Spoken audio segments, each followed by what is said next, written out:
Hello నమస్తే good evening welcome to our YouTube channel. నేను మీ అల్లం సాయి కృష్ణ. ఈ సెషన్లో ప్రీవియస్ టెట్ ఎగ్జామినేషన్కి సంబంధించిన ప్రశ్నలు దాని యొక్క ఎక్స్ప్లెనేషన్ గురించి డిస్కస్ చేద్దాం. వీడియోలోకి వెళ్ళే కంటే ముందు మొదటిసారిగా మన ఛానల్ని చూస్తున్న వాళ్ళు లేదా మన ఛానల్ని ఇప్పటివరకు సబ్స్క్రైబ్ చేయని వాళ్ళు ఎవరైనా ఉంటే సబ్స్క్రైబ్ చేయండి.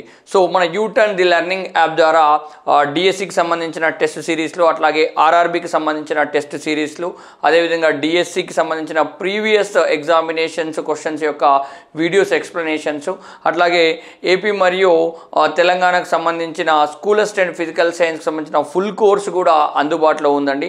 అదేవిధంగా ఇతర పోటీ పరీక్షలకు ప్రిపేర్ అవుతున్న ఆస్పిరెంట్కి సంబంధించిన కరెంట్ అఫైర్స్, జీకేకి సంబంధించిన టెస్ట్ సిరీసెస్ కూడా అందుబాటులో ఉన్నాయి. ఒక్కసారి యూటర్న్ ది లెర్నింగ్ యాప్ని డౌన్లోడ్ చేసి మన ఆ కోర్సెస్ ఏమున్నాయో మీకు ఏవి ఉపయోగపడతాయో చూసుకుంటే ప్రయత్నం అయితే చేయండి.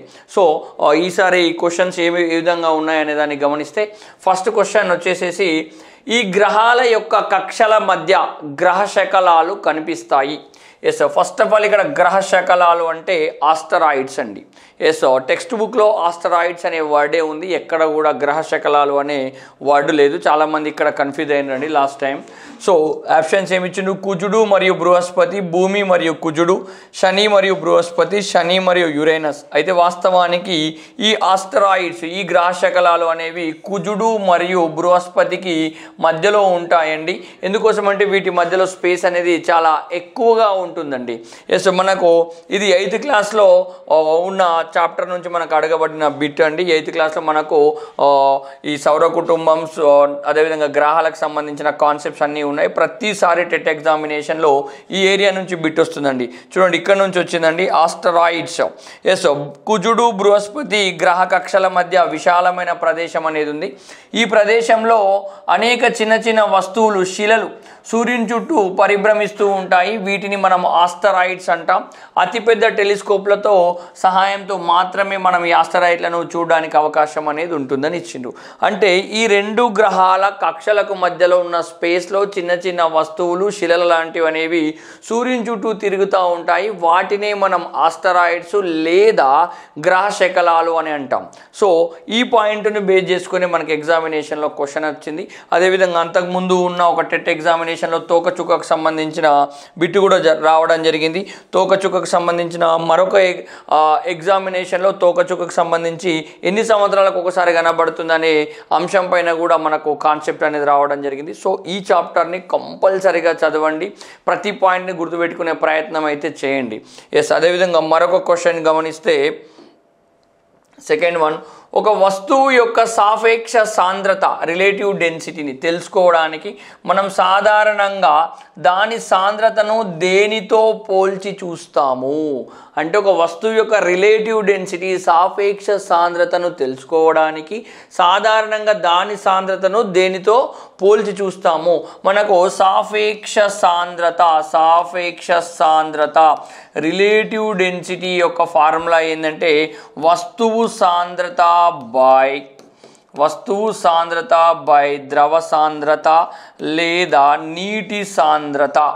ద్రవ సాంద్రత లేదా నీటి సాంద్రత, ఇది మనకు ఉన్న ఫార్ములా అండి. Relative density that is equal to objective density by liquid density or water density.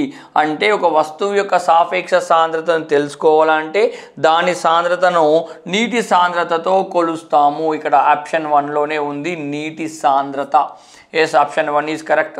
వస్తువు సాంద్రత రాంగ్, గాలి సాంద్రత రాంగ్, కిరోసిన్ సాంద్రత రాంగ్, ఓన్లీ నీటి సాంద్రత అనేది రైట్ అండి. అదేవిధంగా నెక్స్ట్ 123, కింది వాక్యాలను చదివి సరైన సమాధానాన్ని ఎంచుకోండి. ఫస్ట్ స్టేట్మెంట్, రెండు సమతల దర్పణాల మధ్య కోణాన్ని తగ్గించినప్పుడు వాటి మధ్య గల వస్తువు ప్రతిబింబాల సంఖ్య పెరుగుతుంది అంటుండు. అంటే రెండు సమతల దర్పణాల మధ్య కోణాన్ని తగ్గిస్తే ఎస్, ఆ వస్తువుకు సంబంధించిన ప్రతిబింబాల సంఖ్య ఏమవుతుందట? పెరుగుతుంది. వాస్తవానికి ఈ రెండు సమతల దర్పణాల మధ్యలో కొంత కోణం ఉంటే దాన్ని ఏటవాలు దర్పణం, ఇన్క్లైన్డ్ మిర్రర్ అంటాం. ఈ ఏటవాలు దర్పణంతో ఒకటి కంటే ఎక్కువ ప్రతిబింబాలు ఏర్పడడానికి అవకాశం అనేది ఉంటుందండి. మరి ఈ ఏటవాలు దర్పణంతో ఏర్పడే ప్రతిబింబాల సంఖ్యకు సూత్రం n దట్ ఈజ్ ఈక్వల్ 360/θ-1. ఇది ఫార్ములా అండి. ఇక్కడ కండిషన్ ఏంటంటే 360/θ సరి సంఖ్య అయితే -1 చేయాలి. బేసి సంఖ్య అయితే -1 చేయాల్సిన అవసరం లేదండి. ఫర్ ఎగ్జాంపుల్ నేను ఏమంటున్నా, θ that is equal to 60 degrees అనుకుంటే n that is equal 360/60 -1. 0 0 cancel, 6 ఒకట్ల 6 6ల 6 అనేది ఈవెన్ నెంబర్గా ఉన్న 6 నుంచి ఒకటి తీసేస్తే 5 ప్రతిబింబాలు ఏర్పడ్డాయి. 60 degrees కోణం ఉన్నప్పుడు 5 ఏర్పడ్డాయి. ఫర్ ఎగ్జాంపుల్ ఇప్పుడు నేను ఏం చేస్తున్నా, 30 degrees కోణాన్ని తీసుకుంటున్నా. రెండు సమతల దర్పణాల మధ్యలో మొదట 60 degrees ఉండే, ఇప్పుడు 30 degrees ఉంది. n దట్ ఈజ్ ఈక్వల్ 360/30 ఎస్ -1. 0 0 క్యాన్సల్, 3 ఒకట్ల 3 ఒకట్ల 3 రెంట్ల 12. ఇది ఈవెన్ నెంబర్గా ఉన్న మైనస్ చేస్తే 11. ఇక్కడ చూడండి 60 degrees ఉన్నప్పుడు 5 ఏర్పడ్డాయి, 30 degrees వస్తే 11 ఏర్పడ్డాయి. అంటే కోణం తగ్గినప్పుడు ప్రతిబింబాల సంఖ్య ఏమైంది, పెరిగింది. ఎస్ అదే స్టేట్మెంట్ ఇచ్చిండు. ఎస్ స్టేట్మెంట్ 1 కరెక్ట్ అండి. నెక్స్ట్, రియర్ వ్యూ మిర్రర్లో వస్తువు ప్రతిబింబం చిన్నగా కనిపిస్తుంది. కుంభాకార దర్పణాన్ని మనం రియర్ వ్యూ మిర్రర్ అని అంటాం.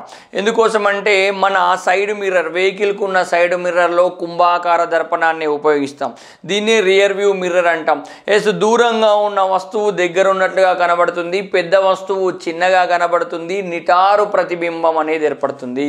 నువ్వు 2-wheeler మీద వెళ్తున్నప్పుడు నీ వెనక నుంచి పెద్ద లారీ వస్తే ఆ లారీ ఏ విధంగా కనబడుతుంది, లారీ చిన్నగా కనబడుతుంది, దూరం ఉన్నది దగ్గరగా ఉన్నట్లు కనబడుతుంది. ఎస్ నిటారు అంటే టైర్లు కిందికే ఉంటాయి, హెడ్ పైకే ఉంటుంది. దీన్ని నిటారు ప్రతిబింబం అంటాం. ఎన్ని సైడ్ మిర్రర్ మీద రాసింది ఉంటుంది, objects in the mirror closer then they appear అని రాసి ఉంటుంది. దూరం ఉన్న వస్తువు దగ్గర ఉన్నట్లు కనబడుతుంది, అట్లాగే పెద్దది చిన్నగా కనబడుతుంది, నిటారు ప్రతిబింబం ఏర్పడుతుంది. మనకు ఆప్షన్లు ఏమన్నాడు, చిన్నది ఏర్పడుతుంది అన్నాడు, చిన్నగా కనిపిస్తుంది అన్నాడు. రైట్.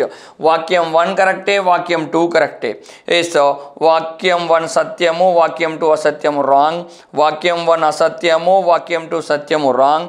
వాక్యం 1 మరియు 2 రెండు సత్యమే. So the answer is third one.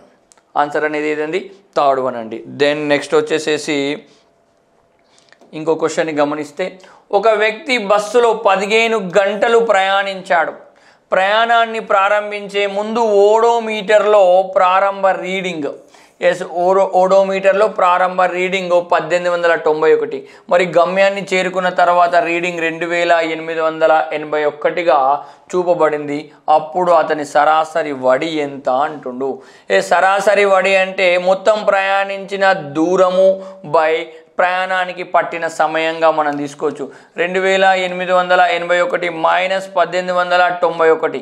0 18లకించి 9 పోతే 9 అండి. అదేవిధంగా ఇక్కడ 7 ఉంది, 7లకించి 18 పోయింది అనుకో, సారీ 17లకించి 8 పోయింది అనుకో, ఇక్కడ ఎంత అవుతుంది, 9 అవుతుంది. 990 అవుతుంది.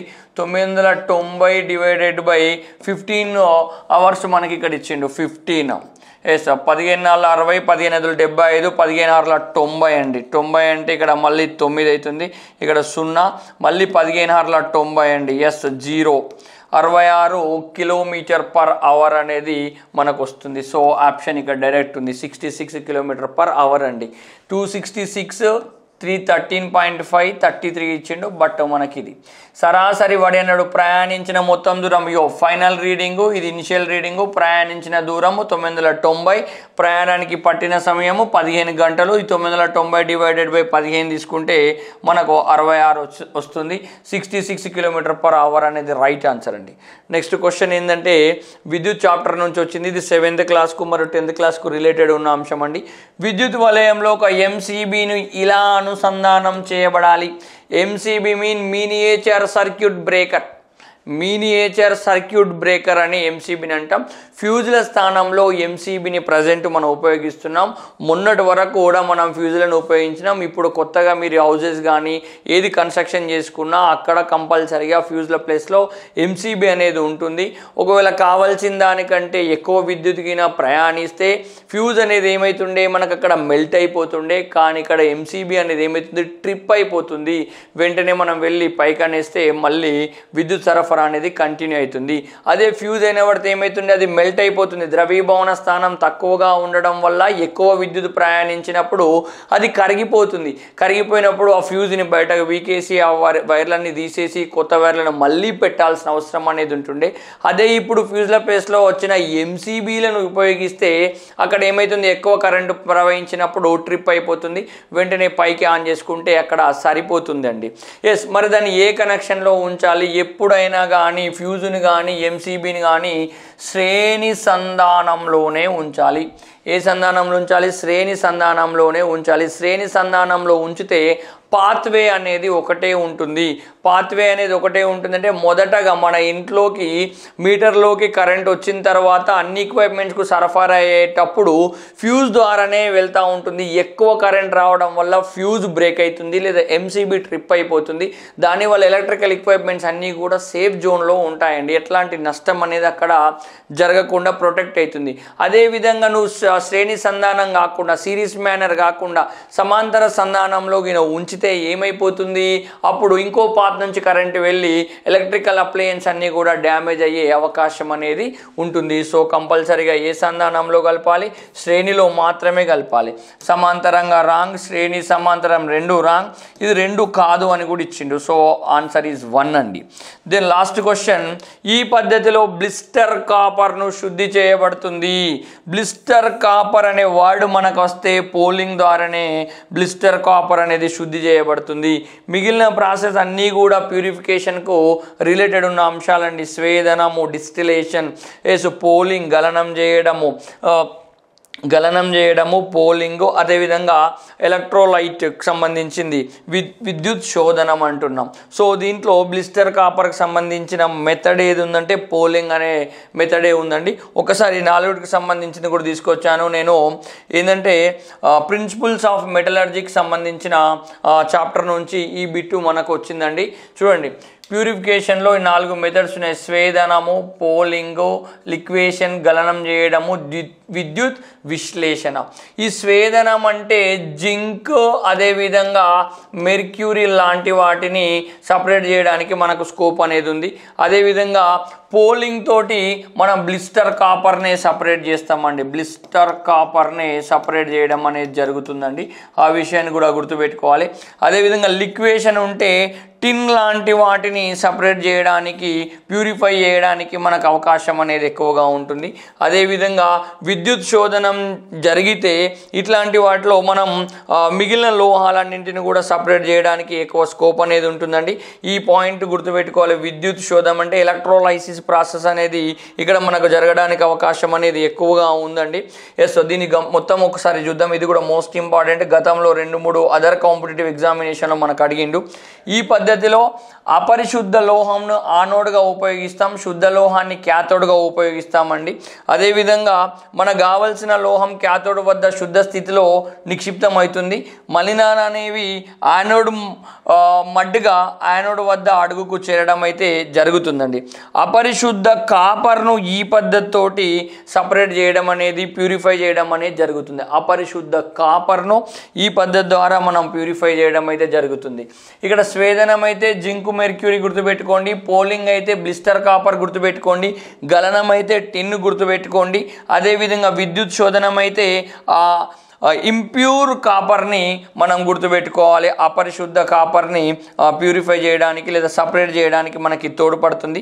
ఇక్కడ స్పెషల్గా మనకు యానోడ్గా శుద్ధ లోహాన్ని, క్యాథోడ్గా అపరిశుద్ధ లోహాన్ని యానోడ్గా, శుద్ధ లోహాన్ని క్యాథోడ్గా ఉపయోగిస్తున్నాం. ఇది ఎక్సెప్షనల్ కేసు అండి, గుర్తుపెట్టుకోండి. అపరిశుద్ధ లోహాన్ని యానోడ్గా, శుద్ధ లోహాన్ని క్యాథోడ్గా ఉపయోగిస్తున్నాం. ఇక్కడ కూడా మనకు బిట్టు అడిగే అవకాశం అనేది ఉంటుందండి. ఎస్, అదేవిధంగా మనకు ఫ్యూజ్కి సంబంధించిన కొంచెం రిలేటెడ్ మ్యాటర్ ఉంది. దీన్ని నోట్ చేసుకునే ప్రయత్నం చేయండి. దీనిపైన కూడా గత ఎగ్జామ్లలో కొన్ని బిట్లు మనకు అడగడం జరిగిందండి. షార్ట్ సర్క్యూట్ కారణంగా ప్రమాదాలు జరగకుండా మరియు అధిక విద్యుత్ ప్రవాహం నుండి ఉపకరణాలను రక్షించుకోవడానికి ఫ్యూజ్ను రక్షక పరికరంగా ఉపయోగిస్తాం, ప్రొటెక్టివ్ ఎక్విప్మెంట్గా యూజ్ చేస్తామండి. అదేవిధంగా ఫ్యూజ్లో మిశ్రమ లోహాలపైన క్వశ్చన్ గతంలో అడిగిండు. 63% టిన్, 37% లెడ్ను ఉపయోగిస్తామండి. ఇది కూడా ప్రీవియస్ బిట్. దీన్ని టైప్ మెటల్ అని కూడా అంటాం. ఈ రెండింటి కాంబినేషన్ వల్ల ఏర్పడ్డదిగా ఉన్న టైప్ మెటల్ అంటాం. అదేవిధంగా ఇది ప్రీవియస్ బిట్ అండి. ఫ్యూజ్కు సంబంధించిన ద్రవీభవన స్థానం తక్కువగా ఉంటుంది, నిరోధం ఎక్కువగా ఉంటుంది. ప్రీవియస్ బిట్ అండి, మోస్ట్ ఇంపార్టెంట్. తక్కువ ద్రవీభవన స్థానం ఉంటుంది, ఎక్కువ నిరోధం అనేది ఉంటుంది. అదేవిధంగా దీన్ని ఏ సంధానం కలుపుతాం? ఇప్పుడు అడిగిన పడిన బిట్టు శ్రేణి సంధానంలో కలుపుతాం. ఎస్, నవేడేస్లో ఫ్యూజ్ల ప్లేస్లో ఏం వాడుతున్నాం? MCB, miniature circuit breakers. ఇక్కడ ఉన్న ఒక 5 points most important. Future other competitive ఎగ్జామినేషన్లో కూడా మనకు అడగడానికి ఆస్కారం ఉన్నాయండి. సో ప్రతిరోజు కూడా దాదాపు ఇట్లాంటి ప్రీవియస్ క్వశ్చన్కి సంబంధించిన వీడియోను మీ ముందుకు తీసుకొచ్చే ప్రయత్నం చేస్తానండి. అటు ఏపీది కానీ, ఇటు తెలంగాణది కానీ, అట్లాగే RRBకి సంబంధించినవి కానీ, SIPCకి సంబంధించిన ఏవైనా ఫిజికల్ సైన్స్ రిలేటెడ్ ప్రీవియస్ బిట్లు కానీ, ప్రాక్టీస్ బిట్లు కానీ అన్నీ మీ ముందుకు తీసుకొచ్చే ప్రయత్నం అయితే చేస్తాను. ఇట్లాంటి ముఖ్యమైన అప్డేట్స్ ఎల్లవెల్ల పొందాలంటే మన ఛానల్ని ఫాలో అవ్వండి. వీడియో నచ్చితే లైక్ చేయండి, షేర్ చేయండి. మన ఛానల్ని ఇంకా సబ్స్క్రైబ్ చేయని వాళ్ళు ఎవరైనా ఉంటే సబ్స్క్రైబ్ చేయండి. అదేవిధంగా యూటర్న్ ది లెర్నింగ్ యాప్ను డౌన్లోడ్ చేసి మీకు అవసరం ఉన్న కోర్సెస్ను మీరు తీసుకుంటారని నేనైతే ఎక్స్పెక్ట్ చేస్తున్నాను. ఇంకా అక్కడికి వెళ్ళిన తర్వాత మీకు ఏదైనా రిక్వైర్ ఉన్నా కానీ దాంట్లో మీరు మెసేజ్ చేయండి, నేను తప్పకుండా రెస్పాండ్ అయ్యే ప్రయత్నం అయితే చేస్తానండి. Thank you so much. జై హింద్.